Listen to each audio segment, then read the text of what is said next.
Welcome back, venturers. It's time for another discussion about VNs. I am MR, and together with Tauros, we continue today our series of Let's discussions with other VN fans. We welcome back the one, the only Michael_SK. Quite the name in the VN Let's Playing space. It's time to let's welcome our guest to the podcast. Nice to have you back, Michael. Yeah, thank you very much. Happy to be here.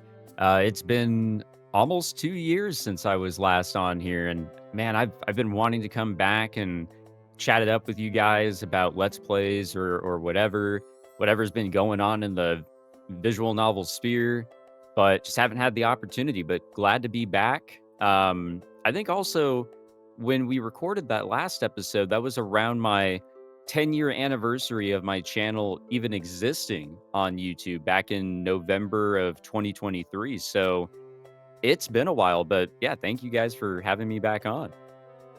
Oh, the pleasure's all ours. Thank you so much for coming back, and we're looking forward to getting to talk to you again. And for anyone who isn't aware, can you tell them about a little bit of who you are and your YouTube stuff, and what exactly a Let's Play is? Yeah, for sure. So Michael SK, or as MR stated, Michael_SK, that has become a little bit of a fun debate on the channel. The underscore is there. I have to acknowledge it. I've been on YouTube since 2013 is when my channel was created. I didn't really get into like recording stuff and figuring out what it was I wanted to do until 2014, 2015. And then I jumped into visual novels late 2015, early 2016. I went through The Fruit of Grisaia, the other Grisaia titles, and jumped into, a lot of popular titles at the time, just kind of, dipping my toes into that water to see what is a visual novel, jumping into Katawa Shoujo, Nekopara even, and sort of seeing what I liked and what I wanted to go for. Did I want to stay in the eroge sphere? Did I want to go find that real plot?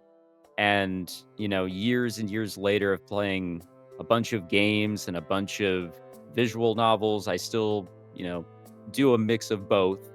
But to this day, still doing Let's Plays. And my definition of a Let's Play is sitting down and recording freakishly long videos of in an episodic format with my commentary littered throughout, and also voicing any unvoiced lines like narration or for a character that doesn't have a voice actor, and just going through the visual novels or games with the viewers, just sitting back, having a good time, straight vibing, trying to figure out what's going on, especially with the visual novels I'm recording right now: Umineko, Tsukihime, Fate Stay Night Remastered.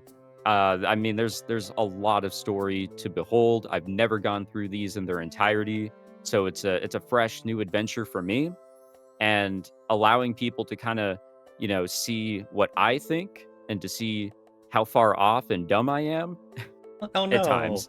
It's a lot of fun. No, it's always a lot of fun just kind of, communicating with viewers as well in the comments. And sometimes I even surprise myself, either in like how far off I was or how like right on it I was for no reason. But no, it's always been a lot of fun and a truly unique way to experience a visual novel. And Hmm. back in 2017, 2018, I'll just throw in Steins Gate. Loved reading through Steins Gate. I was personally so immersed, and I think recording it for people made it so I was even more immersed. But that's what I do. Damn. Visual novel Let's Plays. You're kind of already I gotta touching on say, it now. But just to continue off of that, a common opinion you hear about Let's Plays in generals are always that question of, well, why would somebody want to watch this video of someone else playing a game or reading a visual novel instead of doing it themselves? And I just wanted to hear what are your thoughts about that.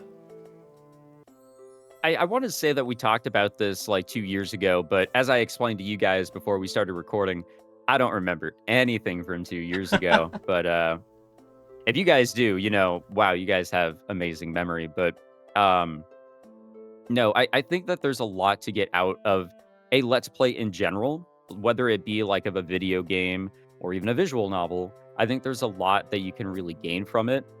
When I was younger, going through high school, I didn't have like a modern video game console or a really good computer. So if I wanted to go through these games, I had to sit and go through these games with a YouTuber.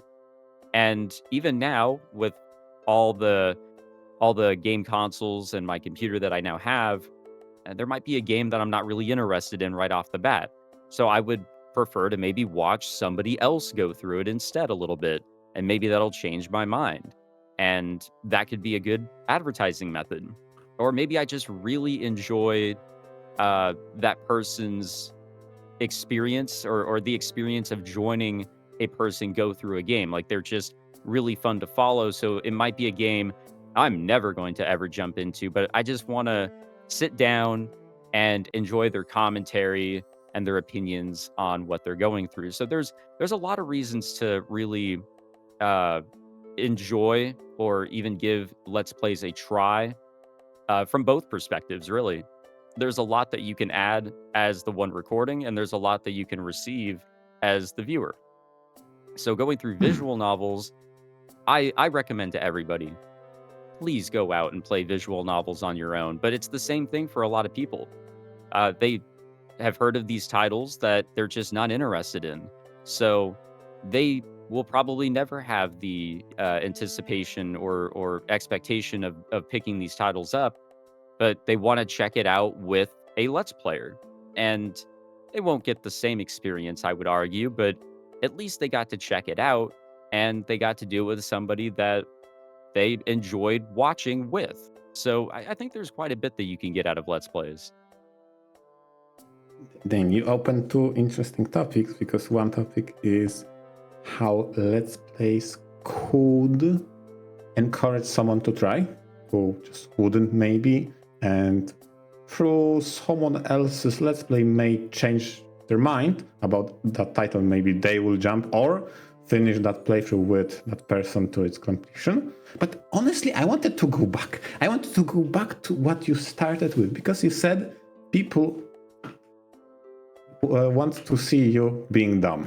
And why I focus on that particular thing, because I believe there is some sort of weird feeling of, I don't know, joy, laughter, maybe some frustration even on the side of a viewer when seeing a Let's Player missing something obvious. Okay? So I have somewhat of a good memory and I remember most of the points we did 2 years ago. But in preparation for this episode, I said, okay, I need my Michael SK fix. And you thrown away all the titles that you're reading right now, but it's most important. You read Nekopara, so I'm like, aha, let's go. Yes, I have returned to Nekopara. So I recorded Nekopara like 8 years ago, or like I finished recording it as much as I was going to. But I thought, man, I'm recording so much serious stuff. And yeah, like you said, like I have my dumb moments, like admittedly, and sometimes to a comedic effect, especially in Umineko trying to solve the big mysteries that are going on there. There's just a ridiculous amount of questions to be asked there. And it could be very overwhelming, a little bit much. And I enjoy the experience with the viewers and going through, and there might be some frustrations that my viewers have to have, but hopefully there's some comedic effects to it as well. But I thought, you know what, I need to spice it up a little bit. I need to have stuff on the channel that is more just for fun, more just for the giggles and just fun vibes. And that might not be for everyone. Nekopara 8 years ago was a much different Nekopara to today. For example, the audience has shifted a little bit, I'm sure. And I think Nekopara After just came out. So I think that series is finally wrapped up, but I thought that would be a fun title just to jump into, just for, some silly videos to kind of, spice it up a little bit and just have fun, because, you don't have to take it as serious as like trying to sit down, know how to play chess, and understand all the intricacies of this mystery that is in titles like Umineko. Yeah, I completely agree, and I want to continue on that Nekopara train of thought, because as you pointed out in your episode 1, Return to the Nekoparas, for the volume 2, it took you by surprise how animated those sprites are in Nekopara. And in volume 2 in particular, I feel like there was a big jump from the experimental engine of the emote system that was featured in volume 1 and 0 that you've read previously to 2. And one of the new features in the top right corner, you have a button to press to go into petting your cats mode, not hide your UI mode, which a certain Let's Player said, yes, if only you clicked on any character, you would see that take effect. Wow, I had no idea. I'm going to have to do that in my next recording session, actually. You know, I will say, is Nekopara like a moege? Is that the terminology for Nekopara? I don't know. I think it qualifies, yeah. Yeah, totally, right? Okay. I think it qualifies. Okay, I'm not like too knowledgeable on visual novel terminology, but like, you know, definition-wise, it kind of fits. So I'm not too big in this sort of stuff, really. Like, I got to be honest, I've really shifted towards, you know, plot over the quote-unquote plot, if you will.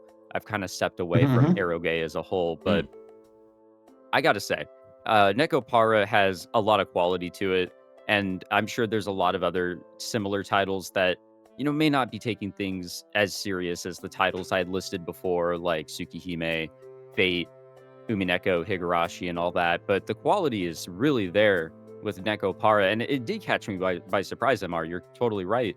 I totally forgot that the sprites are so animated, and somebody brought up in the comments of my first episode back that the idea is very similar to what VTubers have today. And it did remind me of VTubers. So I gotta respect the quality that titles like that have.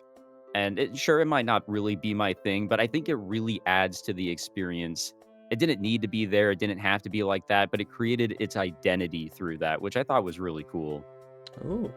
True. I completely agree.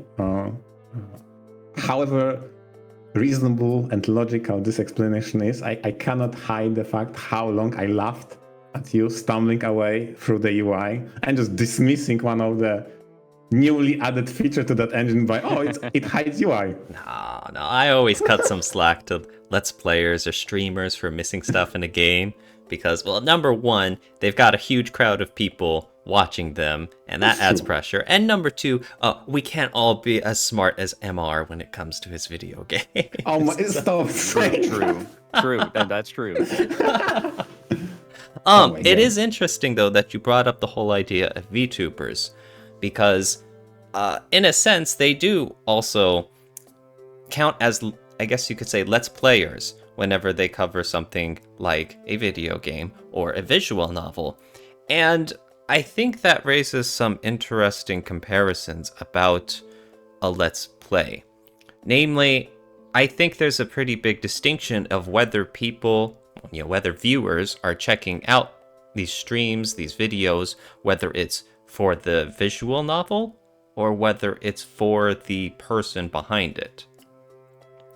Because do you think there's that distinction? Like, there's some people who may be only, searching up the title and they happen to see someone doing a Let's Play and they're like, okay, well, I want to see the title. And then I guess you could say there's like your subscribers who are interested in your perspectives and your outlooks as you play titles, and they'll go along with you for whatever ride. Like, there is a difference, right? Absolutely. And I brought it up somewhat in the very beginning when I was kind of explaining Let's Plays a little bit. But even with me, like I said, I've looked up stuff and, I go through a little bit of a Let's Play to see, or videos in general to see, okay, what is this about? Is this something I want to jump into either for a Let's Play myself, to pick it up for myself for leisure, or just to, I wanted to just check this out and leave it at that. But then there's also, I do watch VTubers. I am, a big fan of a lot of HoloLive VTubers, for example, and some indie creators. And I do think they can qualify as Let's Players to an extent. So them jumping into some titles that maybe I've never heard of or I have heard of, and I really want to see what they think about certain parts. And then there's Fuamoko of Hololive English Advent. How about Those two, yes, bow indeed. I love those two. Um, they have gone through a few visual novel titles. I saw that they went through White Album when that released on Steam. They went through it quite a bit, I believe. I don't know if they finished it, but they did quite a few streams of that. They did, I think, just one long stream of Fate Stay Night Remastered, Mhm. which gave me even more reason to really jump on board with Fate. Um, It and then did they streamed another one recently, but the I love Toeheart seeing remake. that. Yes, exactly, that one. Um, I love seeing that. And sure, I'm probably not gonna stick around for the entirety of their journeys through these titles with any VTuber or Let's Player. I just don't have the time personally. I've got other things to do, other games to play, and it's really I do chalk it up to a consideration thing. But yeah, there is the group of people just looking to see, okay, is there a let's play of this title for whatever the reason may be, or maybe they just always follow the creator, uh, regardless of whatever they're jumping into.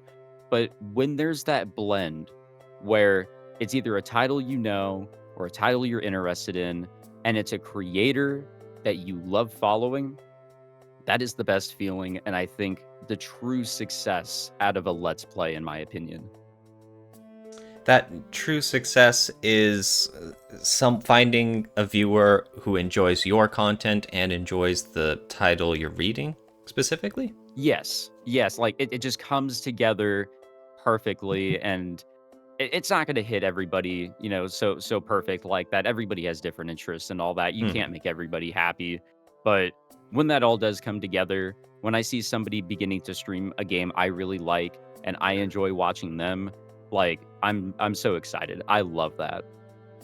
Okay, so that's interesting that you as a creator would say that I guess you could say that that combination, the sum of its parts, comes from the viewer instead, because there are some content creators, let's players, who have their own preferences, who have their own styles in the types of games and stories that they like, and that those types that really allow the content creator to shine.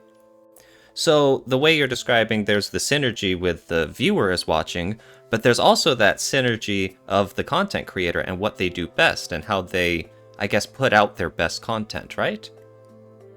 Yeah, like I've been getting more into it, involved with like story oriented visual novels. I think Steins Gate was such a real kicker for me whenever I went through that, and then further science adventure titles.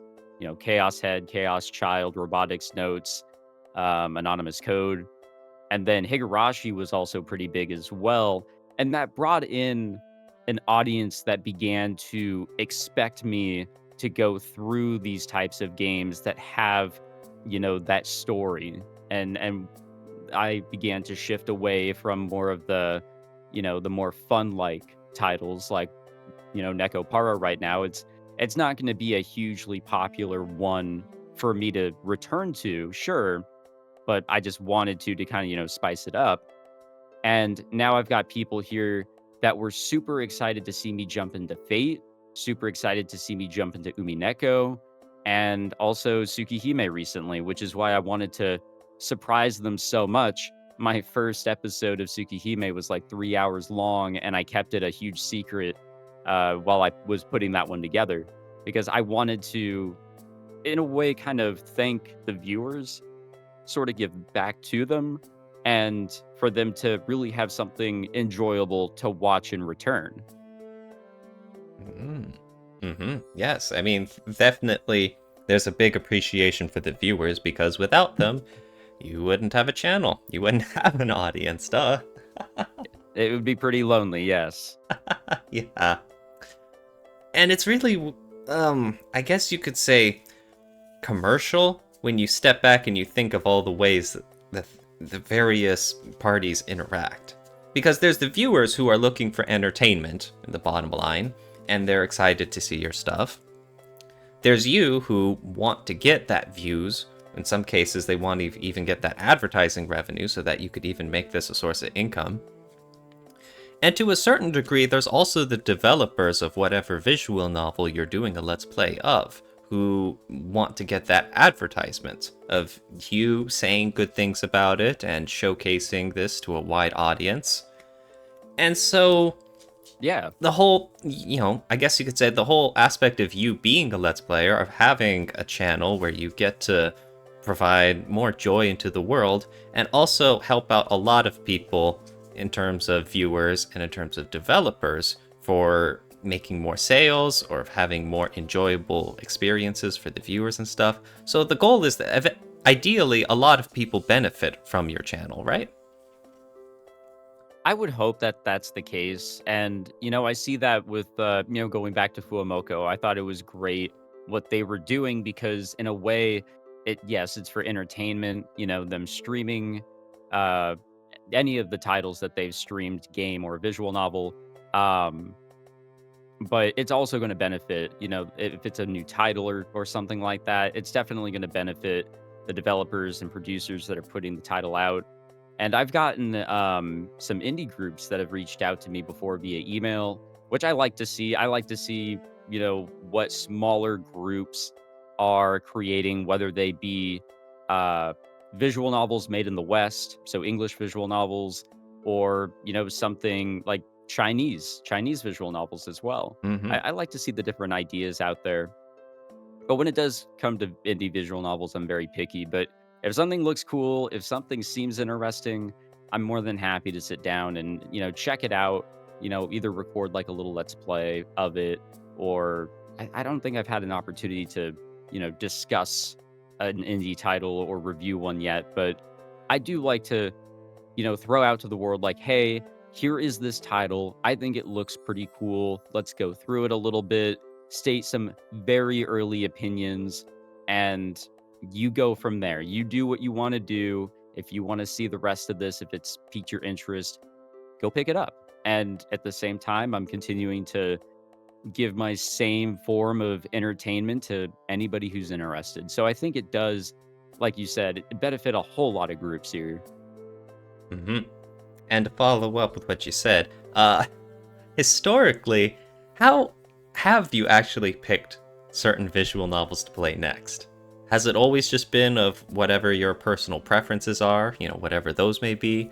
Have you ever, read a title that you weren't all too hot on, but you thought the viewers would like it, or it was a recent release, so you wanted to capitalize on that? Yeah, definitely. All of those really. Oh. When I jumped into Fate, for example, I wasn't going to do a full playthrough of that initially, but I was like, you know what, let's give it a try. And so it was different somewhat than what I had recorded before, but it worked out really well. People liked it. I liked it. I wanted to go through it more. So my mind kind of changed. But when I am looking for titles to record, I do consider a lot of factors. I think, will my viewers like this? Will I like this? And, what sort of outcome will come from this? Do I want to record this entirely?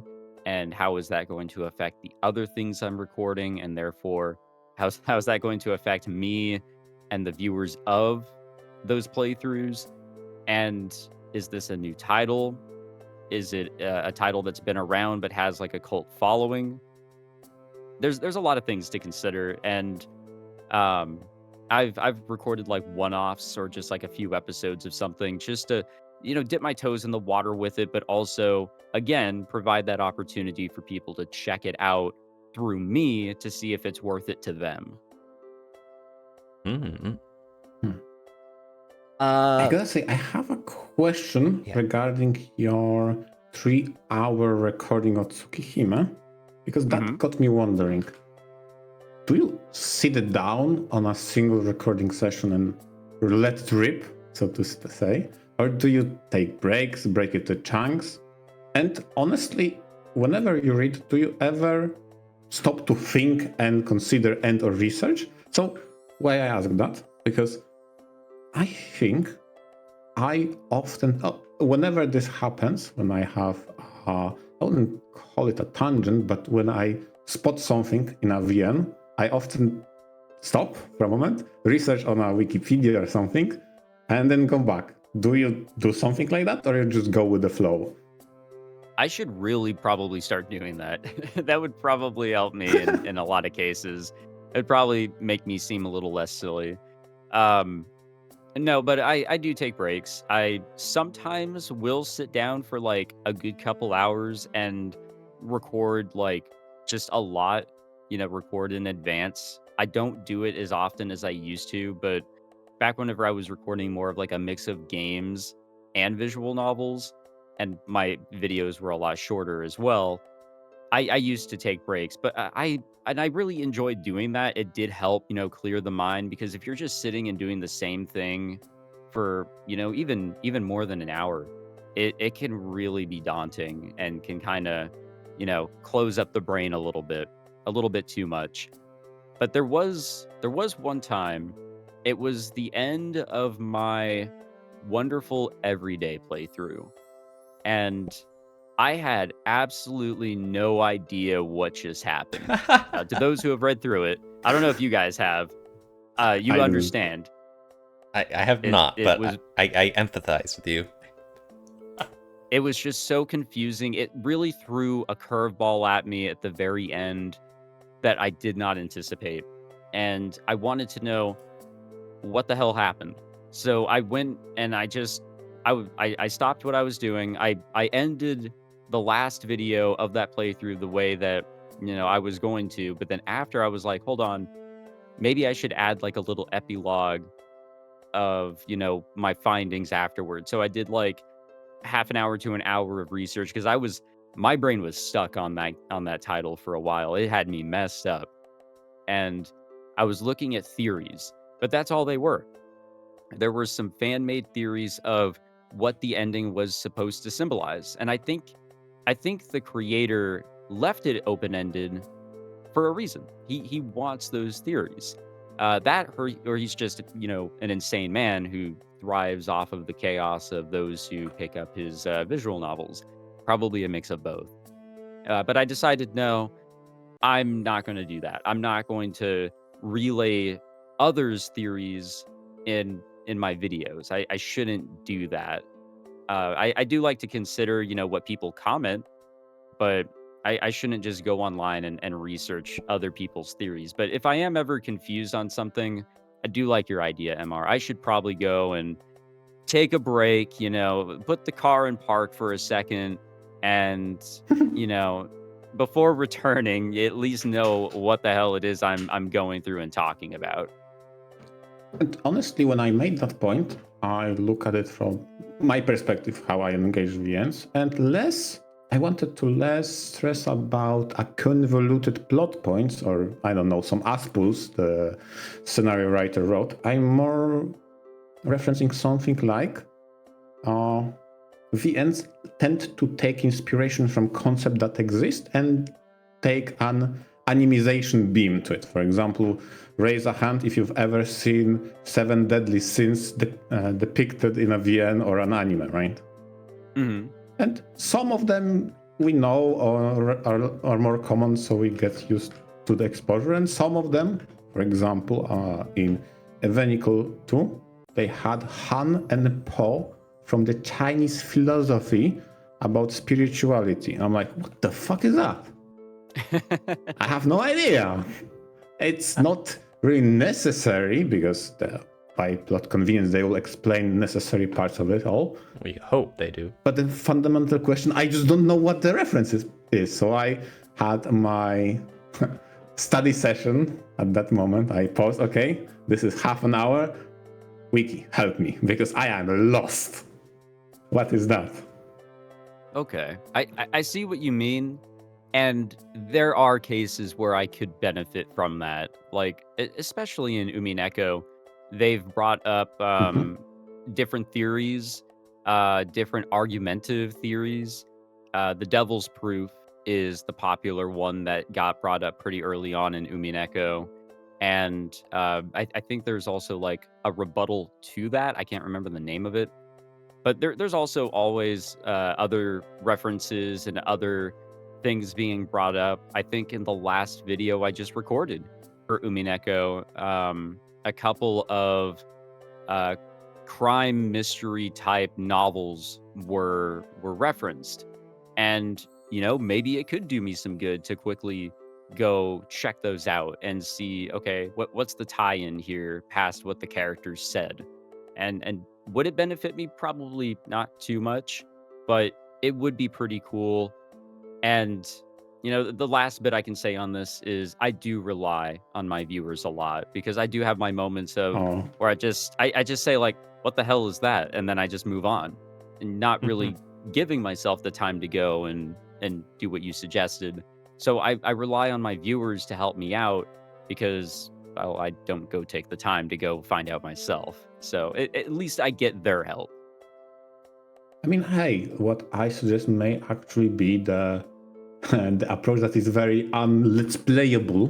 So I also understand that maybe from your perspective, if you are making an experience for the viewer, it's probably maybe to stumble and invoke some, oh yeah, here's the Michael SK, another dumb moment, let's move on. Anyway, so I get it. I admire the craft, okay? But okay, that's fine. Another question I had to you that sparked in my mind since you were talking about let's playing titles. But what about mods?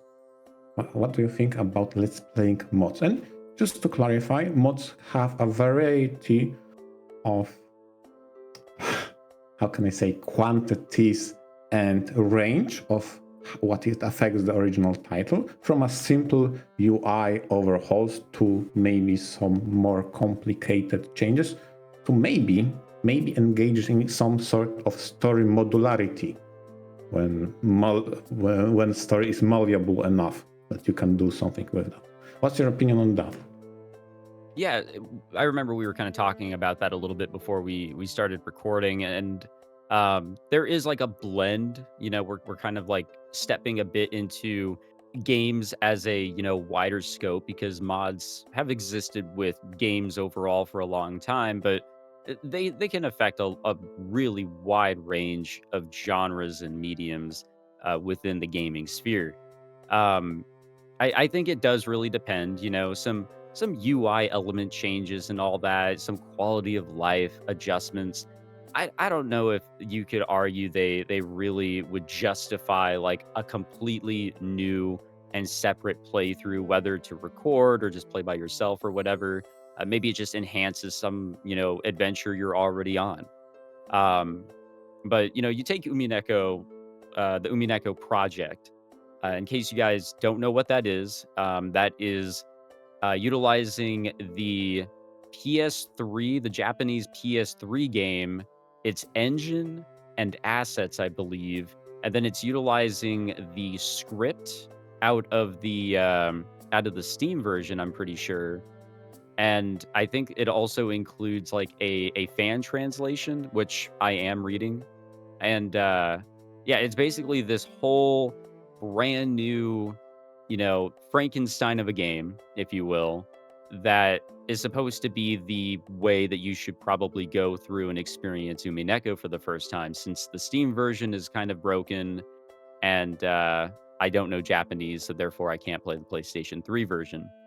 And in order to play that, you have to have the Steam versions, and you have to have a copy of the PS3 Umineko disc, which I went on eBay and grabbed. I think that does create a unique new experience for Umineko. I would justify that as a bit of a modified way to go about it. And then another one I can think of is the Committee of Zero Patches for the Science Adventure series. I don't know if you Mhm. two have heard of them, Uh-huh. but Aware Yeah. of them, yeah. okay. So I became aware of them back in 2018, 2019, whenever I recorded Chaos Child, because I saw that they made the experience a little better. Quality of life adjustments. They fixed the font up a little bit. They fixed up some CGs, especially a CG that you have to interact with, but was never actually translated into English at the time. Uh-oh. So, yeah, it became an important uh, mod in order to avoid having to look up what do I do, and it made the experience a lot better. Um, I couldn't really say that that would be, like, worth a whole new, like, playthrough, but something that could enhance one if you had already started one. And that brings me to Chaos Head Noah. I recorded halfway through chapter 6 in that one without any modifications, and then it was suggested to me, hold off until the Committee of Zero finish what they're doing, and I listened to my viewers. Maybe I shouldn't have, but I still did, and I went through Chaos Head with those adjustments. So I installed it and continued onward. And people were saying, "No, you should probably start over," but I don't think that's necessary. But those are quality of life and better experience overall changes to games. Um, I do think that there are titles that completely add more. Like, I've seen fan-made versions of, like, Doki Doki Literature Club, for example. Like, Hmm. Oh cr yeah. creating new assets and, like, expanding on things, that's something totally new at that point and probably would justify a whole new playthrough. But the examples that I brought up, I mean, it's more on the quality of life direction. Oh. I mean, an example of using an engine of a title in a series to bring up story bits from abandonware or maybe some very old titles in the series is probably the one I have in mind. Runs. Runs have a 7th entry, probably the most popular, the Sengoku Runs, that had a mode created called Darkness Hero Runs that tried Okay. to merge story bits from a very old freeware, I think it's right now, Kitty-Ko Runs, an abandoned title, and merge it together with the new timeline, and at this point, untranslated finale Runs X to create something new in the engine of a 7th entry, Sengoku Runs. So a completely different story using an engine of a title to try to finagle some sort of, as you pointed out, Frankenstein of a version, but taking from the original lore and story, so to speak, to recreate it. Yeah, in that case, I think that's totally justifiable of its own thing. It deserving of a spot on the shelf of its own. And I always think that stuff is really cool. And I've seen I know it's not really like along the lines of mods or like anything like that, but people sort of bringing what's the name of it? I don't want to say fan disc, but there were drama CDs. Like Mm. Steins Gate had some Oh, drama yeah. CDs, and again, if you don't know Japanese, you can't really sit there and like absorb the story that way. So people would kind of convert. I think there's something out there where they converted that all into a visual novel format utilizing the Steins Gate assets. So they were able to create something out of a completely different form of media. And I think that's really cool. Oh, so using an engine, they recreate an audio drama CD into the kinetic novel of sorts. Yeah, exactly. Oh. Wow, that's actually ambitious. No, I love that. That really, yeah, That's super cool. props to a lot of visual novel communities for what they do. I mean, the visual novels, they're already a pretty crazy niche, and as time goes on, it's definitely fluctuating in many ways, but the communities behind a lot of these titles, like, you can love them, you can hate them, but they do a lot, and you have to show, some respect for what they do. You may not have to agree with them with everything they do, but these projects that they do, whether it's fan translations or fixing things or mashing things together or moving, from one medium to another to make it enjoyable by everybody. that's always really cool. I like that. Yeah, that's really cool. Is there a specific video or let's play you've done that you're especially proud of? Whether because you really like the title or you had a great experience with your fans during it or something? Ah, that's actually a really good question. I keep going back to Steins Gate, but Steins Gate was so memorable for me, and I really miss those long nights recording that one, and that was a lot of fun. Chaos Child came really close to that same feeling. I would say Higurashi When They Cry was such an experience that I can't believe it's already been years since I've recorded that now.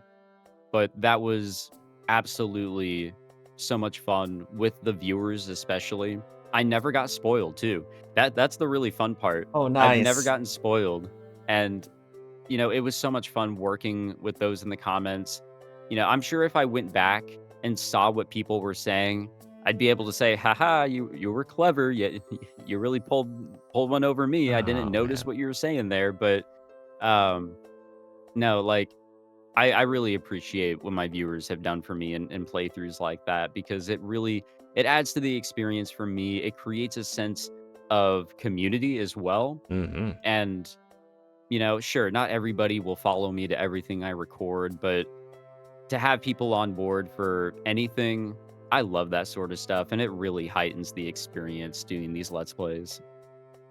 Oh, because yeah, the community is a huge part of it. A lot of, I guess you could say the appeal as well for these sorts of Let's Play encounters is that you, a viewer, get to have some sort of direct interaction with them through the chat. And so if you are Yeah, ever definitely. asking your audience a question, like you mentioned, someone can helpfully answer you, and then they could feel like they're a part of this instead of simply watching a video.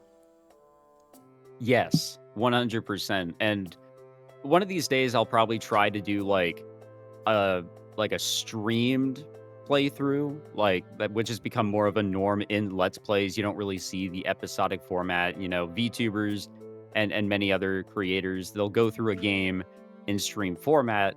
And I think it'd be really cool to maybe pick out a visual novel, maybe nothing too crazy, but relatively popular and something that I would be interested in, viewers would be interested in, and stream it instead of record it. So, that interaction with the community is a little bit more real time, and there might be more that you could get from that compared to going through it in an episodic way. So, just something to maybe try out in the future. Mm-hmm. Since you brought up streaming, I want to throw you a last question. What do Okay. you think about streamer mode for VNs? Yeah, this is such a weird one for me because I don't know if I've come across a streamer mode in any of the ones that I've recorded, but I get the total understanding of it. Like, if somebody's streaming a visual novel, they don't get the benefits of, once you're done playing, you can go back and edit out anything you didn't want there. And for me, there's quite a few of those cases. I want to be more on the side of caution, and maybe there's music that, okay, this is probably going to pick up YouTube's copyright claiming system. You maybe want to avoid that. So the idea of there being a mode that helps mitigate that, especially since you're streaming, you don't get the benefits of editing. I think that's really cool. And my only worry is, like, you might be missing out on something that viewers may think would, be better if you just didn't have those completely missing from the experience. But I think, siding on the side of caution, not having, certain music tracks play, having certain visuals show, I think is helpful and makes the experience safe for everybody. Okay, because I want to make sure that it's clear. I've seen the streamer mode only in 2 titles from Okay. the ones I read. It was in Sengoku Runs and in Evenicle 2. And those aren't equivalent to all ages variants, right? But rather, they turn what is out of terms of service for a given streaming service, so explicit content, makes it implicit. So maybe you have an acknowledgement about that, maybe you have the text but not the sounds and the visuals, something like that. So I'm just saying this is very niche, but I've seen that specifically in 2020, around the COVID era, that it picked up the streamer mode and making games more streamable. Okay, and that was the last question. Thank you very much, Michael. It was a pleasure having you once again. Yeah, thank you guys for having me on board, and really appreciate it. It's really fun to talk about this sort of stuff. Makes me feel a lot closer to visual novels, past just, doing Let's Plays of them. But no, I really appreciate you guys having me on board. Shout out your channel and anything else you've got coming up soon. Yeah. So obviously YouTube, I'm Michael with an underscore SK. You don't have to pronounce the underscore. I don't really do too much streaming on Twitch anymore, but if I do, I'm over there. Obviously on Twitter or X and Blue Sky. I do have a Patreon for, if you want to support me a little bit on the financial side. I do have a Discord, but it's hidden away somewhere on my YouTube channel. So if you want to join that, you can find that through YouTube. I don't have any big plans coming up, just trying to slog my way through these long visual novel titles, but I am going to Evo over in Las Vegas again this year. Oh. So, Oh my gosh. yeah, if any of you guys are going to be in Las Vegas for Evo at the end of, well, I guess it's technically the beginning of August 1st through 3rd, I will be there. I won't be competing in anything, but I will be there. Well, it sounds fun though. Oh my That's gosh. no fun. That's like a once in a lifetime event sort you of thing. You have to allow fans to beat you up in fighting games. Come on. Oh my gosh. No. I suck at fighting games. Well, race me in Mario Kart or something, something I can do. Oh, there we go. Nice. Okay. But yeah, thank you so much. In the meantime, I'll be observing you and your Necopara playthrough.